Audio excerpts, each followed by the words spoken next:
నమస్తే.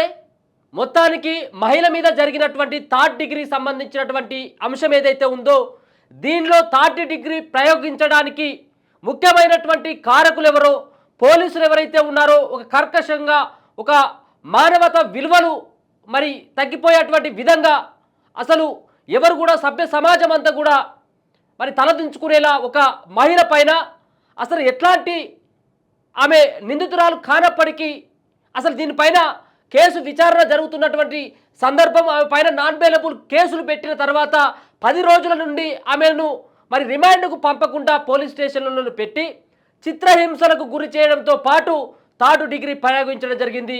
ఒక దుర్మార్గమైనటువంటి ఈ యొక్క పోలీస్ వ్యవస్థలో ఉన్నటువంటి ఎవరైతే డిటెక్టివ్ ఇన్స్పెక్టర్ అని చెప్పేసి ఎవరైతే ఉంటారో ఈ డిటెక్టివ్ ఇన్స్పెక్టర్ పట్ల తెలంగాణ రాష్ట్ర సర్కార్ కావచ్చు, మరో పక్కన సైబరాబాద్ సిపి ఎవరైతే మహంతి ఉన్నాడో అవినాష్ మహంతి ఆయనే వాళ్ళపైన చర్యలు తీసుకునేందుకు మరి ఇప్పటికే వాళ్ళందరినీ ఎవరైతే ఈ కేసులో ఇన్వాల్వ్ కావడం జరిగిందో ఈ మహిళకు థర్డ్ డిగ్రీ ప్రయోగించడంలో వాళ్ళందరూ కూడా ఎవరైతే నిమగ్నం అయిపోయారో ఎవరైతే దీంట్లో ఇన్వాల్వ్ అయిపోయారో వాళ్ళందరినీ 6గురిని మరి ఇప్పటికే సస్పెండ్ చేయడం జరిగింది.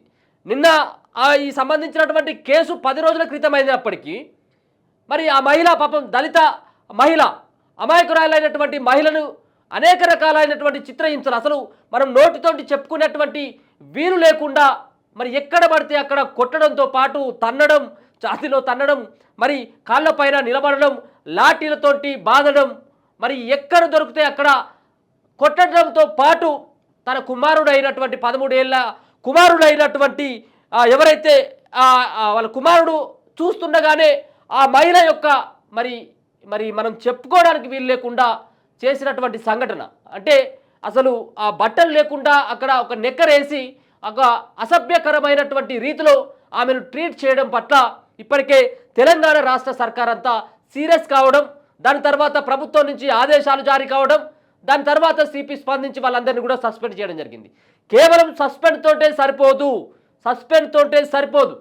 ఆమెకు జరిగినటువంటి అన్యాయం నిజంగా ఒకవేళ ఆమె ఒకవేళ కనుక ఈ దొంగతనం ఈ షాద్నగర్లో దొంగతనం జరిగితే ఆమె తీసిందన్నటువంటి బలమైనటువంటి సాక్ష్యాలు లేవు, బలమైనటువంటి ఆధారాలు లేవు. ఒకవేళ కనుక మీకు ఆధారాలు ఉంటే ఆమె పైన అనుమానం ఉంటే వివిధ సెక్షన్ల కింద 10 రోజుల క్రితమే మీ పైన నాన్ బెయిలబుల్ కేసు పెట్టిండ్రు. నాన్ బెయిలబుల్ కేసులు పెట్టిన తర్వాత మీ పోలీస్ స్టేషన్లో ఎందుకు బంధించినట్టు ఆమెను? వాళ్ళ భర్తను కొట్టిళ్ళు, భార్యను చిత్రహింసలు పెట్టడం జరిగింది, కొడుకు ముంగట పరువు తీయడం జరిగింది, నానా రకాలైనటువంటి చిత్రహింసలు పెట్టడం జరిగింది. దాంట్లో భాగంగా 6గురు అయినటువంటి రామరెడ్డితో పాటు మరి కరుణాకర్, రాజు, జకీర్, మోహన్ లాల్, మరొక మహిళా కానిస్టేబుల్ అయినటువంటి అఖిల అనేటువంటి కానిస్టేబుల్ని మొత్తం 6గురిని మరి అవినాష్ మహంతి గారు ఎవరైతే సిపి ఉన్నారో సిపి సస్పెండ్ చేయడం జరిగింది. అంతేకాకుండా ఏదైతే నిన్న ఈ యొక్క అంశం తెర మీదకి రావడం జరిగింది, షాద్నగర్లో జరిగినటువంటి ఒక దళిత మహిళ మీద థర్డ్ డిగ్రీ ప్రయోగం అన్నటువంటి వార్త బయటకు వచ్చినటువంటి సందర్భంలో ఇనిమిడియట్గా ఊటిగా మరి వాళ్ళందరూ కూడా పోలీసులు ఏం చేయడం జరిగిందంటే ముందుగా రామరెడ్డిని అక్కడ సిపి కార్యాలయానికి అటాచ్ చేయడం జరిగింది. కేవలం అటాచ్ మాత్రమే, ఆయన సస్పెండ్ చేయలేదు, ఆయన మీద కేసు పెట్టలేదు, ఏది పెట్టలేదు. ఈరోజు కొంత ఈ సంబంధించినటువంటి దానిపైన మరి ఏదైతే ఫోకస్ పెద్దగా అయిపోయిందో మీడియా ఫోకస్ కావచ్చు, మరో పక్కన ప్రతిపక్షాలు కావచ్చు, అధికార సంబంధించినటువంటి పార్టీ సైతం కూడా సీరియస్ కావడంతో సిపి కార్యాలయానికి అటాచ్ చేసినటువంటి అవినాష్ మహంతి దాని తర్వాత వాళ్ళని సస్పెండ్ చేసినట్టుగా ప్రకటించడం జరిగింది. అంటే ఒక రెడ్డి అనేది రామరెడ్డి అంటే కొంత రెడ్డిని సామాజిక వర్గం కాబట్టి దాంట్లో కాపాడేటువంటి ప్రయత్నం ఇట్లా చేసింది అన్నటువంటి విమర్శలు కూడా వినపడ్డాయి. వీళ్ళందరినీ కూడా ఒక పక్కన సస్పెండ్ చేయడం జరిగింది. దీనికంటే ముందు ఏదైతే నిన్న అటాచ్ చేయడం జరిగిందో అటాచ్ చేసిన తర్వాత అవినాష్ మహంతి సిపి ఇక్కడ ఏసీపీ రంగనాథ్కి ఈ సంబంధించినటువంటి కేసు పైన మరి ఒక రోజులో మరి దీనిపైన జరిగినటువంటి అసలు నిజంగా ఆ మహిళ పైన థర్డ్ డిగ్రీ జరిగిందా, అసలు దొంగతనం విషయం ఏంటిది, వీళ్ళ దగ్గర సాక్ష్యాలు ఉన్నాయా లేవా అన్నటువంటి దానిపైన ఒకసారి పూర్తి ఎంక్వైరీ చేయాలి, అది ఒక రోజులో రిపోర్ట్ కూడా ఇవ్వాలని చెప్పేసి ఎవరైతే అవినాష్ మహంతి ఏసీపీ అయినటువంటి రంగనాథ్కి బాధ్యతలు అప్పగించడం జరిగింది. మొత్తానికి ఆ రంగనాథ్ గారు ఇచ్చినటువంటి రిపోర్టు సైతం కూడా దానిలో విస్తుపోయేటువంటి నిజాలు, ఆమె మహిళ పైన థర్డ్ డిగ్రీ జరిగినటువంటి మాట వాస్తవమే జరిగిందన్నటువంటి బలమైనటువంటి ప్రూఫ్స్ ఉన్నాయని చెప్పేసి చెప్పడంతో పాటు మరో పక్కన ఆ బంగారంకు సంబంధించినటువంటి అంశంలో క్లారిటీ లేనటువంటి నిజాలు ఉన్నాయి, అసలు నిజాలే లేవు, ఆమె తీసినటువంటి సాక్ష్యాలే లేవు అని చెప్పేసి ఆయన కూడా చెప్పినటువంటి పరిస్థితి కూడా చూసుకోవచ్చు. అంటే ఒక దళిత మహిళ అయినటువంటి ఒక అమాయకురాలైనటువంటి ఒక మహిళని అనేక రకాలైనటువంటి చిత్రహింసలు పెట్టినటువంటి దుర్మార్గులు ఎవరైతే ఉన్నారో వాళ్ళని బహిరంగంగా శిక్షించాలనేది ప్రధానంగా ఇప్పుడు డిమాండ్ నిలబడతా ఉంది. ఎస్సీ ఎస్టీ కమిషన్ సంబంధించినటువంటి సభ్యులు కూడా అదే డిమాండ్ చేస్తూ ఉన్నారు. వాళ్ళు సైతం కూడా హాస్పిటల్లో పరామర్శిస్తున్నటువంటి పరిస్థితి. ఎంత ఉన్నది ఆమె పాపం, ఆమె మరీ సన్నగా, పాపం ఆమెను చూస్తే కనీసం కొట్టబుద్ధి కూడా కాదు, కొట్టాలన్నటువంటి ఆలోచన కూడా రాదు. అంటే అంత సన్నగా ఉంది ఆమె. 2 కాళ్ళ పైన లాఠీలు పెట్టి అనేక రకాలైనటువంటి చెప్పుకోలేనటువంటి విధంగా ఆమెను చిత్రహింసలు పెట్టడం జరిగింది. ఒప్పుకుంటావా ఒప్పుకోవా నిజాన్ని? నువ్వు ఒప్పుకుంటే వదిలిపెడతా, మరి పాపం ఆమె తీయంది ఎక్కడ ఒప్పుకోవాలి? వాళ్ళ భర్తను కొట్టిల్లట, వాళ్ళ కొడుకును కొట్టిల్లట, లాస్ట్కు ఈ మహిళ అయినటువంటి ఈమెను మన అనేక రకాలైనటువంటి అసలు చిత్రహింసలకు గురి చేసిందట. అట్లాంటి పరిస్థితి. వీళ్ళందరినీ మొత్తానికైతే రామరెడ్డితో పాటు కరుణాకర్ రాజు, జకీర్, మోహన్ లాల్, అఖిల అనేటువంటి వాళ్ళని అసలు మరి సస్పెండ్ చేయడంతో పాటు వాళ్ళకు మరి ఈ సస్పెండ్ చేయడంతో పాటు ఇంకా వాళ్ళను బహిరంగంగా కూడా వాళ్ళని శిక్షించాలి అన్నటువంటి డిమాండ్ కూడా వినపడుతూ ఉంది.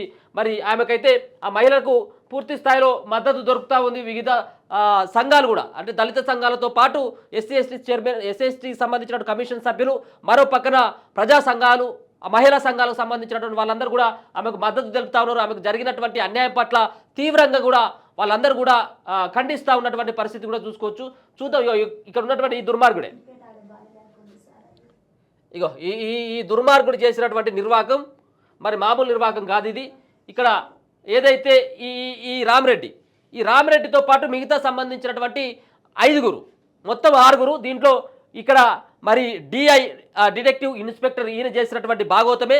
ఈయనే అనేక రకాలుగా పాపం ఈమెను చిత్రహింసలకు గురి చేసినటువంటి పరిస్థితి కూడా చూసుకోవచ్చు. ఆమెను మరి నిజంగా కూడా 10 రోజుల పాటు నరకం చూపెట్టిల్లట. గంత దుర్మార్గమా? గత సర్కారులో ఇట్లాంటివి అయినాయి, ఇప్పుడున్నటువంటి సర్కారులో కూడా ఇట్లాంటి సంబంధించినటువంటి సన్నివేశాలను కనుక చూసినట్టయితే ఉంటే ఈ ప్రభుత్వానికి కూడా చెడ్డ పేరు వచ్చేటువంటి అవకాశం ఉంటుంది.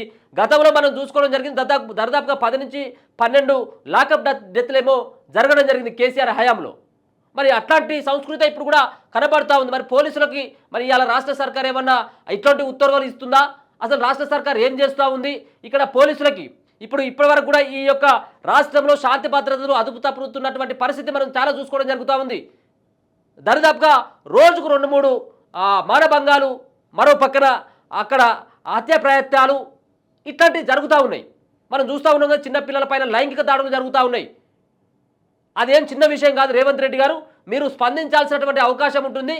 నేనే అన్నిటికీ మంత్రులు అంటావు కదా, నీకన్నా హోంశాఖ పట్టుకున్నావు, విద్యాశాఖ మంత్రి కూడా నువ్వే అని అంటా ఉన్నావు కదా, దీనికి బాధ్యత వహించాల్సినటువంటి పరిస్థితి కూడా నీకు ఉంటుంది. హోంశాఖ మంత్రివే కదా నువ్వు కూడా, ముఖ్యమంత్రితో పాటు హోంశాఖ కూడా మీకన్నా ఉన్నది కాబట్టి దీని బాధ్యత వహించు. విదేశాల్లో పర్యటనలో లేకపోతుంటే ఇంకా ఇదో పర్యటన అదో పర్యటన కాదు. ముఖ్యంగా తెలంగాణ రాష్ట్రంలో అంతరించిపోతున్నటువంటి శాంతి భద్రతను అదుపులోకి తీసుకురా. ఈ అదుపులోకి తీసుకురావాల్సినటువంటి బాధ్యత మీ మీద ఉన్నది. నేనేమన్నా అనేది ఉంటే గంజాయిని కట్టడి చేసిన, గుడామ్మను కట్టడి చేసిన అని చెప్పేసి ఏదో చెప్పుకోవడం, గొప్పలు చెప్పుకోవడం కాదు. ఇక్కడ ఉన్నటువంటి రాష్ట్రంలో ఒక పక్కన మత్తు పదార్థాలు పెరిగిపోతూ ఉన్నాయి, ఎక్కడిదక్కడ కూడా గంజాయి ఇంకా నడుస్తూనే ఉంది. ఏదో తూతూ మంత్రంగా మీరు చర్యలు తీసుకోవడం కాదు, ఇవన్నీ కూడా నడుస్తూ ఉన్నాయి. మీరు చెప్పినటువంటి బెల్ట్ షాపులను పూర్తిగా రద్దు చేస్తామని చెప్పేసి ఏదైతే చెప్పిందో, బెల్ట్ షాపులు ఇప్పుడు ఇంకా వాడకొక 10 వెలిసిపోయినాయి. వాటిపైన దృష్టి పెట్టు. తెలంగాణలో ఉన్నటువంటి ఎట్లాగూ విద్య అంతా కూడా సంకనాకిపోయింది. కనీసం ఇక్కడ శాంతి భద్రతలైనా కానీ కనీసం అదుపులోకి తీసుకొచ్చేటువంటి ప్రయత్నం చేయండి. ఇట్లాంటి కొంతమంది దుర్మార్గులు ఎవరైతే ఉన్నారో, ఇట్లాంటి రామరెడ్డి అసంటోడు ఎవరైతే ఉన్నాడో, వీణాసంటోడు వాళ్ళ ప్రభుత్వానికి సైతం కూడా ఇవాళ చెడ్డ పేరు వచ్చేటువంటి అవకాశం కనపడతా ఉన్నది. ఇవాళ మీరు చేసేటువంటి ఏదైతే కొన్ని మంచి పనులు ఉన్నప్పటికీ కూడా ఇట్లాంటి వాళ్ళ వల్ల ఖచ్చితంగా ప్రభుత్వానికి చెడ్డ పేరు వచ్చేటువంటి అవకాశం ఉంటుంది. ఆడేమో అక్కడ ఉన్నటువంటి గతంలో ప్రభుత్వాన్ని నడిపినటువంటి ఎవరైతే మేధావులున్నారో వాళ్ళు సైతం కూడా ఇట్లాంటి పోలీసులు అడ్డం పెట్టుకొని నానా గట్టి తిన్నారు. ఇప్పుడు మీరు కూడా పోలీసులకు మరి ఏ విధమైనటువంటి ఇన్స్ట్రక్షన్స్ ఇస్తూ ఉన్నారు? వాళ్ళేమో ఫ్రెండ్లీ పోలీసింగ్ అన్నారు. ఫ్రెండ్లీ పోలీసింగ్ తోటి అంతా ఇక్కడ పోలీసులు అడ్డం పెట్టుకొని విపరీతంగా ప్రజలను ఇబ్బంది పెట్టేటువంటి పరిస్థితి మన అందరికీ తెలుసు. అట్లాంటి పరిస్థితి ఇప్పుడు కూడా ఇంకా ఎందుకు తయారవుతూ ఉంది? దీనిపైన ఇమ్మీడియట్గా ప్రభుత్వం స్పందించాల్సినటువంటి ఆస్కారం ఉంటుంది. దీనిపైన చర్యలు తీసుకోవాల్సినటువంటి ఆస్కారంతో పాటు ఆ బాధితురాలు ఎవరైతే ఉన్నారో ఆమెకు న్యాయం చేయాల్సినటువంటి ఆస్కారం ఉంటుంది. అక్కడ ఉన్నటువంటి ఎవరైతే వాడు కేసు పెట్టిండో ఈమె పైన మరి ఎట్లాంటి రుజువులు లేకుండా ఈమె పైన ఎందుకు మరి అనుమానించిండు, ఆని పైన కూడా చర్యలు తీసుకోవాల్సినటువంటి అవసరం ఉన్నది. అసలు ఏం జరిగింది? అసలు దీంట్లో ఇగో పాపం మాకు చూడు ఎంత అవస్థ పడతా ఉందో. ఇక ఆడమే మధ్యలో పట్టుకోమ్మ అంటే ఆమె మధ్యలో ఇట్లా నిలబడ్డది ఇక వద్దు ఇక పాపం, ఎందుకంటే ఇంకా ఇన్నా కానీ పాపం బాధ అనిపిస్తూ ఉంది, పాపం చెప్తా ఉంటే కూడా పాపం అంతా అవస్థ పడుతూ కూడా ఆమె ఇంకా చెప్తా ఉంది. ఒక మహిళ ఇట్లా పట్టుకొని ఇద్దరు మగ పోలీసులేమో ఈ కాళ్ళ మీద నిల్చోవడం, ఒకరేమో లాఠీలతో కొట్టడం, ఇంకోడేమో వాడు ఆ బెల్ట్తో కొట్టడం. ఏంటిది అది? అది పాశవికమైనటువంటి ఆ చర్యలు కాకపోతే ఏంటిది అవి? ఒక మనిషి కదా, మనం సమాజంలో బతుకుతున్నాం కదా, ఆమె కూడా సాటి మహిళే కదా, ఆమె పైన కనీసం సానుభూతి లేదు. వీళ్ళు చదువుకున్నటువంటి వాళ్ళు ఇలా రాష్ట్రానికి కానీ దేశానికి కానీ వీళ్ళు ఇచ్చేటువంటి మెసేజ్ ఏంటిది? పోలీసు వాళ్ళు ఇంత దౌర్జన్యమా? ఇగో జరిగినటువంటి సంఘటన కనుక చూసుకున్నట్టయితే ఉంటే, మనం నిన్న జరిగినటువంటి సంఘటన తెలంగాణలో దారుణం జరిగింది. నేరం రుజువు కాకుండానే కొడుకు ముందే బట్టలు విప్పించి మహిళపై థర్డ్ డిగ్రీ.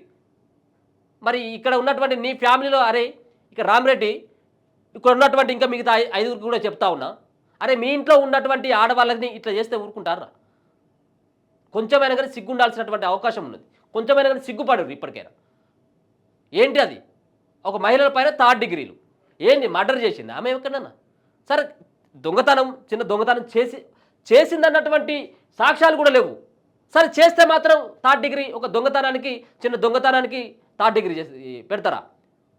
అరే దేశం నుంచి లక్షల కోట్లను ఎగ్గొట్టి విదేశాలకు పారిపోతున్నటువంటి వాడిని మీరు ఏం చేస్తున్నారు? వారి పైన ఏముండవు. అట్లాంటి థర్డ్ డిగ్రీగా కనీసం వానికి ఎంటిక కూడా ముట్టుకోవడానికి కూడా మీరు సాహసించరు. కానీ ఇక్కడ పాపం ఆమె దొంగతనం చేయలేదురా నాయన అని చెప్పేసి మొత్తుకుంటా అంటే, ఆమెను థర్డ్ డిగ్రీ కొడుకు చూస్తూ ఉంటే, 13 ఏళ్ళ కొడుకు ముంగట ఉంటే వాళ్ళ ముంగట బట్ట తిప్పుతారా మీరు? దుర్మార్గులారా, సిగ్గు తెచ్చుకోండి ఇప్పటికైనా. నీ ఇంట్లో కనుక మహిళలు ఉండేది ఉంటే వాళ్ళు ఎట్లా ఫీల్ అవుతారో ఒకసారి అర్థం చేసుకో. మిస్టర్ రామరెడ్డి నీకే చెప్తా ఉన్నా ముఖ్యంగా, ఎందుకంటే నువ్వు డిఐ కదా, నీ ఆధ్వర్యంలో అంత వ్యవహారం అంతా నడిచింది కాబట్టి ఖచ్చితంగా నువ్వన్న సిగ్గు తెచ్చుకో. నీ ఫ్యామిలీ వాళ్ళకి ఇట్లాంటి సంఘటన జరిగితే నువ్వు ఎట్లా రియాక్ట్ అవుతావో ఒకసారిగా. ఇక దొంగతనం చేసిందని ఓ మహిళలను అదుపులోకి తీసుకున్నారు. పోలీస్ స్టేషన్లో దారుణంగా గొట్టిళ్ళు, పోలీస్ దెబ్బలకు ఆ థర్డ్ డిగ్రీ ఎఫెక్ట్కి నడవలేని స్థితికి చేరుకుందా మహిళ. కదలలేని స్థితిలో తీవ్ర నొప్పులతో అల్లాడుతుంది. 10 రోజుల కిందట జరిగిన ఈ సంఘటన ఇప్పుడు వెలుగులోకి రావడంతో తెలంగాణ ప్రభుత్వం వెంటనే యాక్షన్లోకి దిగింది. ఇక ప్రభుత్వానికి ఉన్న వాళ్ళకు కూడా ఎవరికి తెలియదు మరి ఇది గుడ్డి ప్రభుత్వం, మరి లేకపోతే ఇది గూని ప్రభుత్వం తెలియదు. ఎవరు కూడా తెలియని 10 రోజుల కానీ సంఘటన బయటికి రాలేదు. ఇక బంగారం దొంగతనం జరిగిందని అనుమానితులను అదుపులోకి తీసుకున్న పోలీసులు ఓ మహిళను కొట్టి చిత్రహింసలకు గురి చేసిండ్రు. అసలు ఏం జరిగిందంటే, సైబరాబాద్ పరిధిలోని షాద్ నగర్ పట్టణంలోని అంబేద్కర్ కాలనీలో 2 వారాల కిందట ఓ ఇంట్లో దొంగతనం జరిగింది. 24 తులాల బంగారం, 2 లక్షల నగదు పోయిందంటూ నాగేందర్ అనే వ్యక్తి గత నెల 24వ తేదీన షాద్ నగర్ పోలీసులకు ఫిర్యాదు చేసిండు. పక్కింట్లో ఉంటున్న వారిపై అనుమానం ఉందంటూ ఫిర్యాదు చేసిండు. నాగేందర్ ఇచ్చిన ఫిర్యాదుతో డిటెక్టివ్ ఇన్స్పెక్టర్ రామరెడ్డి విచారణ ప్రారంభించాడు.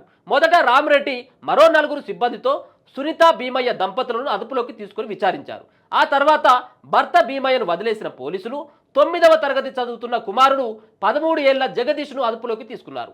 తల్లి కొడుకులను ఇద్దరిని ఒకే దగ్గర ఉంచి వివరాలు సేకరించారు. నిజం చెప్పడం లేదంటూ తల్లి కొడుకులను కొడుతూ తమదైన శైలిలో ఇంటరాగేషన్ చేశారు. డిఐ రామరెడ్డి తన కొడుకు ముందే కొడుతూ చిత్రహింసలకు గురి చేస్తున్నట్టు బాధితురాలు సునీత పేర్కొంది. పోలీస్ స్టేషన్కు తీసుకువచ్చిన రాత్రి వివస్త్రను చేసి కాళ్ళ మధ్యన కర్రలు పెట్టి బూటు కాళ్ళతో తొక్కుతూ తన కన్న కొడుకు జగదీశ్వర్ ముందే చితకబాదారంటూ పేర్కొంది. ఎంత మీ దుర్మార్గులారా, మీకు ఆ పాపం తాగుతుందిరా. ఒక కొడుకు ముంగట చేయనటువంటి తప్పుకు థర్డ్ డిగ్రీలు ఎంత నరకం అనుభవించుంటుంది ఆ మహిళ పాపం. తన కన్న కొడుకు జగదీశ్వర్ ముందే చితకబాదారంటూ పేర్కొంది. దొంగతనం నేరం ఒప్పుకోకపోవడంతో జగదీశ్వర్ను కూడా అరికాలపై లబ్బర్ బెల్ట్తో కొట్టారని బాధితురాలు పేర్కొంది. 13 ఏళ్ళు మైనర్. రైట్స్ ఉన్నాయా రామరెడ్డి మీకు? ఇదేనా మీకు చెప్పింది? చట్టం ఇదే చెప్పిందా మీకు? మీ పోలీసు వ్యవస్థలు ఇదే ఉందా? 13 ఏళ్ళని లబ్బర్ బెల్ట్తో కొట్టుర్రి, అక్కడ తప్పు చేయనటువంటి మహిళల్ని థర్డ్ డిగ్రీ పెట్టులని. దుర్మార్గులారా. అది అరికాళ్లపై లబ్బర్ బెల్ట్తో కొట్టారని బాధితులు పేర్కొంది. కొడుతున్న దెబ్బలకు తాళలేక మూర్ఛపోయి స్పృహ తప్పిపోగా తనను ఇంటికి పంపించారని ఆవేదన వ్యక్తం చేసింది. అది కూడా తనపై ఫిర్యాదు చేసిన వ్యక్తి కారులోనే ఇంటికి పంపించారని పేర్కొంది. అంటే వాడు ఎవడైతే ఫిర్యాదు చేసినో వారితోటి ఈయన ములక్కత అయినట్టు ఉన్నది. ఈయన ములక్కత అయిండు, స్పృహ తప్పిపోయినా కానీ వదలలేదట.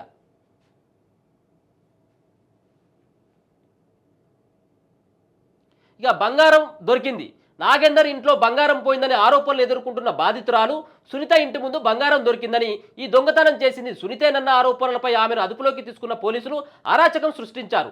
అయితే మొత్తం 26 తులాల బంగారం, 2 లక్షల నగదు పోయిందని బాధితులు పోలీసులకు ఫిర్యాదు చేశారని, అందులో నుండి 1 తులం బంగారం, 4,000 రూపాయలు రికవరీ చేసినట్టు పోలీసులు చెబుతున్నారు. అదుపులోకి తీసుకొని కేసు నమోదు చేశాం. డిటెక్టివ్ ఇన్స్పెక్టర్ రామరెడ్డి ఈ దారుణ ఘటనపై షాద్నగర్ డిటెక్టివ్ ఇన్స్పెక్టర్ రామరెడ్డిని వివరణ కోరగా, సునీత అనే మహిళపై కేసు నమోదు చేశామని, ఆమెపై విచారణ కొనసాగిస్తున్నామని తెలిపిండు. విచారణలో భాగంగా స్టేషన్కు తీసుకువచ్చామని అన్నారు. అయితే బంగారం ఆమె తీసుకుందని గ్యారంటీ లేదని, అది విచారణలో తేలుతుందని నాన్ బెయిలబుల్ సెక్షన్ల కింద కేసు నమోదు చేసి 10 రోజులు గడుస్తున్నా ఇప్పటి వరకు రిమాండ్ ఎందుకు చేయలేదనే విమర్శలు కూడా పెద్ద ఎత్తున వినిపిస్తూ ఉన్నాయి. ఏది 10 రోజులైనా కానీ నాన్ బెయిలబుల్ కేసు పెట్టిన తర్వాత 10 రోజుల పాటు మరి పోలీస్ స్టేషన్లో ఉంచుకోవాల్సినటువంటి అవసరం ఏముంటుంది? ఆ మహిళను అన్ని చిత్రహింసలు పెట్టాల్సినటువంటి అవసరం ఏమొచ్చింది? ఇది పాలిపాగ కంటే ఎక్కువగా పాపం అంతా అక్కడ నానా చిత్రహింసలు పెట్టినటువంటి ఈ సంఘటనను కూడా చూసుకోవచ్చు. ఈ సంబంధించినటువంటి మహిళా పక్షాన ఎస్సీ ఎస్టీ కమిషన్ సంబంధించినటువంటి సభ్యులు సైతం పరామర్శించడం జరిగింది. వీళ్ళను బహిరంగంగా శిక్షించాలన్నటువంటి ఒక ప్రధానమైనటువంటి డిమాండ్ కూడా వినపడతా ఉంది. ఈ దుర్మార్గుడైనటువంటి రామరెడ్డిని కఠినంగా శిక్షించాలన్నటువంటి పెద్ద ఎత్తున కూడా ప్రజల దగ్గర నుంచి కూడా అట్లాంటి సంబంధించినటువంటి వాదన వినపడతా ఉన్నటువంటి ప్రయత్నం అయితే చూస్తూ ఉన్నాం. అంతేకాకుండా ఈ 6గురిని మొత్తం ఈ సంబంధించినటువంటి కేసులో ఉన్నటువంటి ఎవరైతే ఆ మహిళను చిత్రహింసలు పెట్టినటువంటి ఈ కేసులో ఉన్నటువంటి 6గురిని మరి అవినాష్ మహంత్ అయితే సస్పెండ్ మాత్రం చేయడం జరిగింది. ప్రభుత్వం నుంచి కూడా సీరియస్ అయినటువంటి యాక్షన్ తీసుకోవాలని చెప్పేసి వాళ్ళు కూడా ఉత్తర్వులు జారీ చేసినటువంటి పరిస్థితి అయితే కనబడతా ఉంది. చూద్దాం. మొత్తానికైతే ఆ మహిళ పైన జరిగినటువంటి దాడిని అందరూ ఖండించాల్సినటువంటి అవసరం, ఆ దుర్మార్గునికి మరి నిజంగా కూడా ఒక కఠినమైనటువంటి శిక్ష కూడా విధించాల్సినటువంటి అవసరం ఉన్నది. మరి పోలీసు వ్యవస్థలో మరి అందరూ కూడా పోలీసులు ఒకటే కాబట్టి మరి ఆయన పైన ఎఫ్ఐఆర్ మరి కేవలం సస్పెండ్ చేయడం జరిగింది. ఆయన పైన ఏమైనా కేసు పెట్టినా లేదనేది ఇప్పటివరకు మనకు తెలియదు. ఆయన పైన కేసు పెడతారా లేదనేటువంటి గ్యారెంటీ కూడా లేదు. చూద్దాం మరి ఏం జరుగుతుందో అనేది కూడా. మరి ఈ సంబంధించినటువంటి కేసులో ఇప్పటివరకే స్టాప్ అవుతుందా, ఈ సంబంధించినటువంటి కేసు ఇంకా ఎంత దూరం వెళ్తుందో అనేది కూడా చూసేటువంటి ప్రయత్నం చేద్దాం. చూస్తూనే ఉండండి మన తొలి వెలుగు.